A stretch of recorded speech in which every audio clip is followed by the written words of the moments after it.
Hello, beautiful souls. I am Asta Saxena, your tarot card reader, psychic reader, numerologist. ये reading उन लोगों के लिए जो इन्वेस्टमेंट्स को लेकर बहुत ज़्यादा कंफ्यूज हैं। वो इन्वेस्टमेंट किसी भी रिगार्डिंग हो सकता है, प्रॉपर्टी के रिगार्डिंग हो सकता है, गोल्ड के, finance, any kind of investment, mutual fund के रिगार्डिंग हो सकता है। जो कंफ्यूज हैं, जो सॉर्टेड हैं, वो उनको करना चाहिए या कब करना चाहिए 2026 में, हम ये भी देखेंगे। पर जो लोग कंफ्यूज हैं, डाइसी हैं कि हमें इस साल करना चाहिए, 26 में करना चाहिए, हमें थोड़ा वेट करना चाहिए, हमें नेक्स्ट ईयर करना चाहिए, तो ये रीडिंग उनके लिए है। तो जिन भी लोगों को ये रीडिंग रेजोनेट होती है और जिनके सामने भी ये रीडिंग आती है, definitely this is for you. So if this reading resonate you, claim it and subscribe it. So let's check कि हमारे स्पिरिट गाइड्स आपके लिए क्या गाइडेंस लेकर आ रहे हैं प्रॉपर्टी रिलेटेड।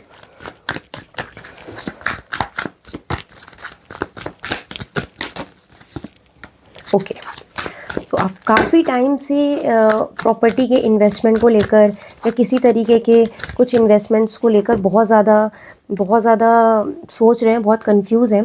और 2-3 महीने से आप वो चीज़ें करना चाह रहे हैं, लेकिन समहाउ इतना ज़्यादा अपनी ही चीज़ों में उलझे हुए हैं, परेशान हैं, किसी चीज़ में स्टक हैं कि आप बहुत बड़ा कोई इन्वेस्टमेंट करने के लिए you are not ready for that big investment. तो आप किसी भी तरीके के कोई बड़े इन्वेस्टमेंट को करने के लिए अभी लास्ट कुछ मंथ्स में तो बिल्कुल भी रेडी नहीं थे। बहुत ज़्यादा परेशान थे, बहुत ज़्यादा सोच रहे थे, ओवर थिंक कर रहे थे, स्ट्रेस में भी थे कहीं ना कहीं, बिकॉज 3 ऑफ सॉर्ट्स का कार्ड आया है। तो फैमिली में भी कुछ प्रॉब्लम्स हो सकती हैं जिसकी वजह से आपको इन्वेस्टमेंट करने थे वो आपने अभी होल्ड पर कर दिए।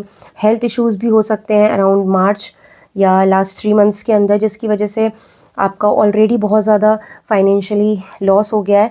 तो अगर आप इस साल कोई इन्वेस्टमेंट को लेकर सोच रहे हैं, बड़े इन्वेस्टमेंट को लेकर, सो जिनको कन्फ्यूज़न है, ठीक है, उनको अभी थोड़ा सा वेट करना चाहिए, एटलीस्ट सितंबर तक का वेट करना चाहिए।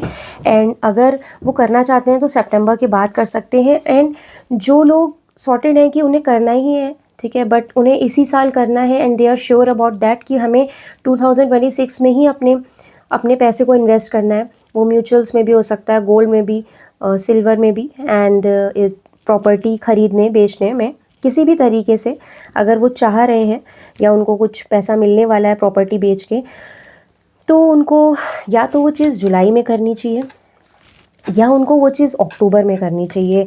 इन बिटवीन दैट उनको थोड़ा सा रुकना चाहिए और कोई भी इम्पल्सिव डिसीज़न मत लीजिए, बिकॉज़ जो भी डिसीज़न लीजिए वो कहीं ना कहीं फैमिली से, अपने फ्रेंड से, किसी ऐसे सलाहकार से जो इन्वेस्टमेंट को लेकर आपको कोई एक अच्छी गाइडेंस दे सकता है, उससे पूछ के, उससे सलाह लेकर अगर आप करेंगे तो वो चीज़ आपके लिए शायद ज़्यादा अच्छी रहेगी फॉर अपकमिंग ईयर्स। तो बहुत ही इम्पल्सिव डिसीज़न अभी नहीं लेना है आपको।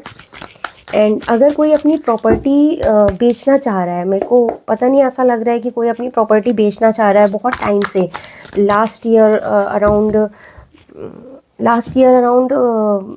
जुलाई या अगस्त से बहुत ज़्यादा अपनी प्रॉपर्टी बेचने के लिए वो लोग किसी को ढूंढ रहे हैं, बट उनको कोई मिल नहीं रहा है। सो ये पर्टिकुलर गाइडेंस उनके लिए है कि उनको 2026 में क्या कोई ऐसा पर्सन मिलेगा जो उनकी प्रॉपर्टी का उनको एक अच्छा दाम देगा और उनकी प्रॉपर्टी क्या अच्छे से इस साल बिकेगी।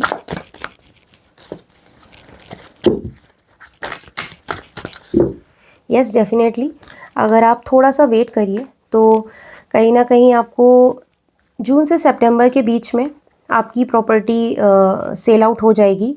एंड होपफुली बहुत हाई चांस है कि जून में आपको कोई ऐसा पर्सन मिलेगा जो आपकी प्रॉपर्टी ख़रीद लेगा।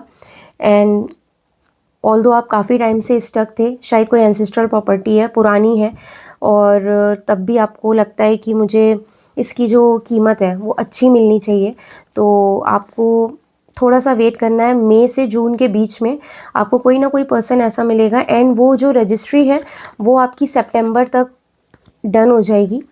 तो आप जो बहुत टाइम से वेट कर रहे हैं कि एक प्रॉपर्टी आपको बेचनी है, ये पर्टिकुलर जो गाइडेंस है ये उन लोगों के लिए है। सो अगर ये गाइडेंस जिसको भी चाहिए, जो इस क्योंकि ये एकदम से एक इंट्यूशन आया मुझे कि कोई है जो अपनी प्रॉपर्टी बेचना चाहता है और वो बहुत ज़्यादा परेशान है, तो और उसको कोई मिल नहीं रहा है एक अच्छा ख़रीदार, तो ये उनके लिए था।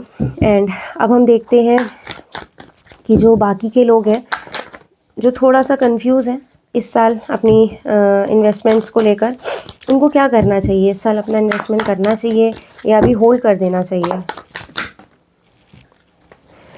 सो जो लोग बिल्कुल श्योर है कि हमें करना ही है इन्वेस्टमेंट, हमें होल्ड नहीं करना, हम 2026 में ही हमें अपने इन्वेस्टमेंट्स करने हैं, वो नेक्स्ट 6 मंथ्स के अंदर अगर इन्वेस्टमेंट करते हैं तो वो आगे उनके लिए बहुत ज़्यादा फ्रूटफुल रहेंगे, तो कोई डाउट नहीं है। जो लोग अभी इस साल इन्वेस्टमेंट करना चाहते हैं वो बहुत अच्छे रहेंगे आपके लिए।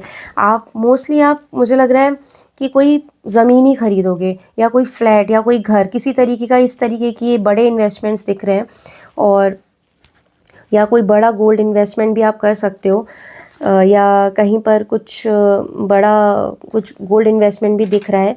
तो जो लोग श्योर हैं और जिन्हें इस साल करना था पर लास्ट कुछ मंथ्स में वो इतना ज़्यादा स्टक थे अपनी फैमिली इश्यूज़ में या अपनी कुछ पर्सनल प्रॉब्लम्स में कि वो नहीं कर पाए, वो लोग नेक्स्ट 6 मंथ्स के अंदर जून टू सितंबर वो लोग अगर उस इन्वेस्टमेंट को करते हैं तो वो अपकमिंग ईयर के लिए बहुत ज़्यादा फ्रूटफुल रहेगा। बिकॉज सन का कार्ड आया है एंड देन हमें स्टार का कार्ड मिला है, तो चीज़ें बहुत बैलेंस रहेंगी।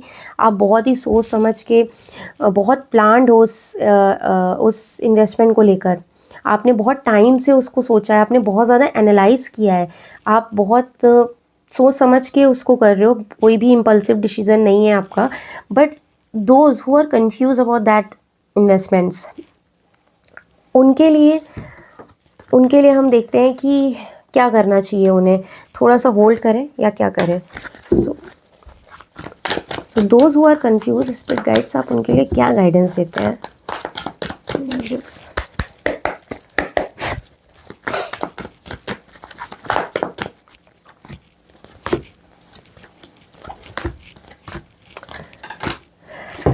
तो जो कंफ्यूज है वो इसलिए भी कंफ्यूज है कि फैमिली जो ओपिनियन है वो आप लोगों की मैच नहीं कर रही है। कुछ फैमिली मेम्बर्स उस किसी बड़े इन्वेस्टमेंट को लेकर दे आर नॉट रेडी, वो अभी रेडी नहीं है कि कोई बहुत बड़ा इन्वेस्टमेंट करना चाहिए।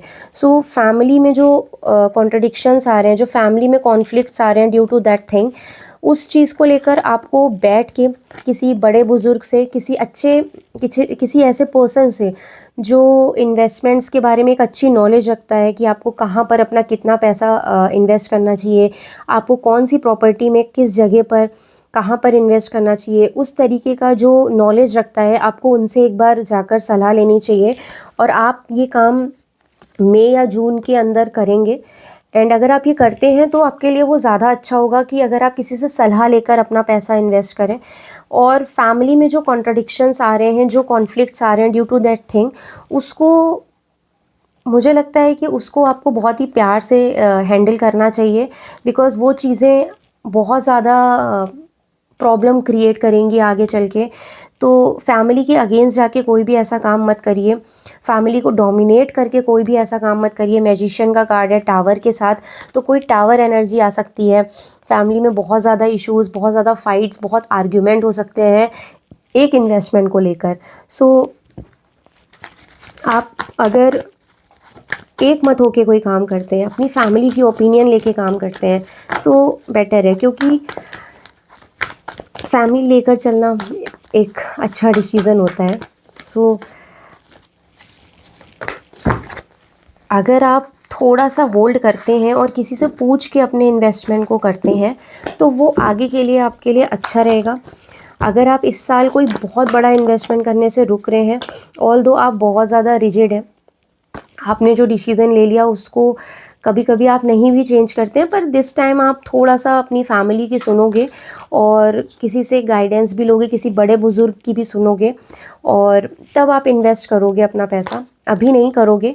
बहुत क्लियर एनर्जी आई है 10 ऑफ पेंटिकल्स के साथ 7 ऑफ पेंटिकल्स, सो इन्वेस्टमेंट्स ही बता रहा है सीधे, ये कहीं ना कहीं एक प्रॉपर्टी में इन्वेस्टमेंट ही बता रहा है।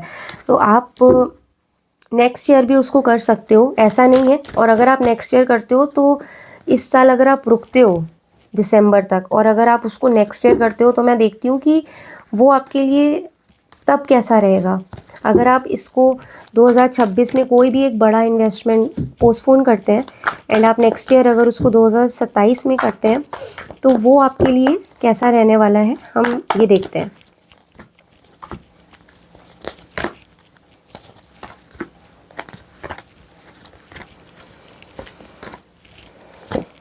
ऑल दो आप बहुत ज़्यादा स्ट्रेस में रहोगे क्योंकि आपने एक माइंड सेट कर लिया था कि आपने लास्ट ईयर ही एक माइंड सेट कर लिया था 2025 में कि मुझे 2026 में अपना ये इन्वेस्टमेंट करना है। पर ड्यू टू फैमिली इश्यूज़ जो भी आपके लास्ट 3 मंथ से चल रहे हैं या मार्च में या अप्रैल में कुछ बहुत मेजर हेल्थ इशू हुआ है आपके किसी फैमिली मेम्बर को, या कुछ ना कुछ जॉब में इशू आया है, कोई शिफ्ट में इशू आया है, कुछ कहीं पर कुछ आपको असर्टन एकदम से कुछ चेंज करना पड़ा और आपका काफ़ी खर्चा हो गया है, तो उसकी वजह से आपको एक बर्डन तो फील हो रहा है क्योंकि आपका पूरा बजट बिगड़ गया है। बट तो आप एक स्ट्रेस में हो और आगे तक इसको खींचना आपके लिए बहुत ज़्यादा स्ट्रेसफुल रह सकता है। बट अगर आप नेक्स्ट ईयर करते हैं तो विश फुलफिलमेंट की एनर्जी आ रही है। सो नेक्स्ट ईयर भी आपके लिए बहुत अच्छा रहेगा। 10 ऑफ कप्स का कार्ड है, फैमिली भी खुश रहेगी आपकी आपका डिसीज़न से। सो वो भी आपको कहीं ना कहीं सपोर्ट करेंगे उस डिसीज़न में। एंड एस ऑफ वॉन्ड्स का कार्ड है, तो आप अगर ये साल रुकते हैं और अगर आप नए नेक्स्ट ईयर उस चीज़ को स्टार्ट करते हैं तो उसमें आपको कोई भी लॉस नहीं होगा। ऐसा नहीं है कि 1 साल बाद हम कर रहे हैं या 1 साल हमने डिले कर दिया तो हम लॉस में चले जाएंगे, ऐसा बिल्कुल भी नहीं है। और मैं इसके रिगार्डिंग आपको एक गाइडेंस देखती हूँ कि क्या हमारे स्पिरिट गाइड्स आपको गाइडेंस दे रहे हैं रिगार्डिंग दिस, कि जो आपका ये पोस्टपोन करने का जो डिसीज़न है क्या वो डिसीज़न सही है और उसके लिए क्या गाइडेंस है। यस, मैनिफेस्टेशन की एनर्जी आ रही है। तो आप जो भी मैनिफेस्ट कर रहे हैं, आप जो भी प्लान कर रहे हैं, आपने जो भी मैनिफेस्ट किया है उसको बहुत शांति से सोचिए कि जो आपकी प्लानिंग थी लास्ट ईयर, अगर वो भले ही कभी कभी कुछ चीज़ें लाइफ में डिले होती हैं सो वो अच्छे के लिए डिले होती हैं। कभी कभी लाइफ में कुछ डिले होता है तो वो अच्छे के लिए होता है। हमें इम्पल्सिव होकर डिसीजंस नहीं लेने चाहिए। हम अगर कोई चीज़ डिले हो रही है तो उसके पीछे कोई रीज़न होता है। सो हमें उस रीज़न पे फोकस करना चाहिए, हमें उस रीज़न को अंडरस्टैंड करना चाहिए। कहीं ना कहीं आपको थोड़ा ग्राउंडिंग की भी ज़रूरत है। अगर इफ़ पॉसिबल फॉर यू ये गाइडेंस आई है सो मुझे लगता है कि मुझे आपको देनी चाहिए। आप बहुत ज़्यादा इस समय एंजाइटी में हैं या हाइपर हो रहे हैं या बहुत ज़्यादा इम्पल्सिव हो रहे हैं या बहुत स्ट्रेस फील कर रहे हैं अपने फाइनेंसेस को लेकर, या जो आपने प्लान किया था वो नहीं हो पाया। आपके कुछ प्लान्स थे जो आपको अब अप्रैल में करने थे या लास्ट कुछ 3 मंथ्स के अंदर करने थे, वो नहीं हो पाए। तो आप उस चीज़ को लेकर बहुत ज़्यादा इम्पल्सिव है तो आपको थोड़ा ग्राउंडिंग करनी चाहिए। कहीं पर अगर आपको घास मिलती है तो उसमें आप वॉक करिए या फिर कहीं नेचर में थोड़ा जाइए। थोड़ा सा आपको एक चेंज आएगा, आपको एक पीस मिलेगा, एक शांति मिलेगी एंड आप तब अगर आप एक फ़ैसला लेते हैं तो कहीं ना कहीं अच्छा रहेगा। Take a step back. तो अभी जो आप एक कदम पीछे ले रहे हैं अपने इन्वेस्टमेंट को लेकर, वो आपके लिए अच्छा ही रहेगा। इट्स अ येस कार्ड, तो वो आपके लिए सक्सेस रहेगी। देखिए it's a beautiful energy. So somehow वो डिसीज़न आपके लिए सक्सेसफुल ही रहने वाला है। और आप जितना मांगोगे भगवान से आपको उतना ही मिलेगा। आप निराश होके कुछ नहीं होता। तो आप पॉजिटिव रहिए, आप एक पॉजिटिव नोट पर चीज़ें मांगिए। कभी कभी हमारी लाइफ में कुछ ऐसे टाइम आते हैं कि हमें बहुत ज़्यादा लॉस हो जाता है और हमारी प्लानिंग्स थोड़ी सी डिसबैलेंस हो जाती हैं। बट उस टाइम पर ही हमको स्ट्रॉन्ग रहना है। And this is a transformation card, so it's a yes card. अगर आप चीज़ों को थोड़ा सा डिले करेंगे, it's a yes card, it's a transformation card और बहुत ही हाई वाइब्रेशन का एनर्जी है ये। सो वो आपके लिए सक्सेसफुल रहेगा। होप मैं मेरे आई होप कि आपको ये रीडिंग रेजोनेट करी हो एंड आपके लिए ये रीडिंग हेल्पफुल हो।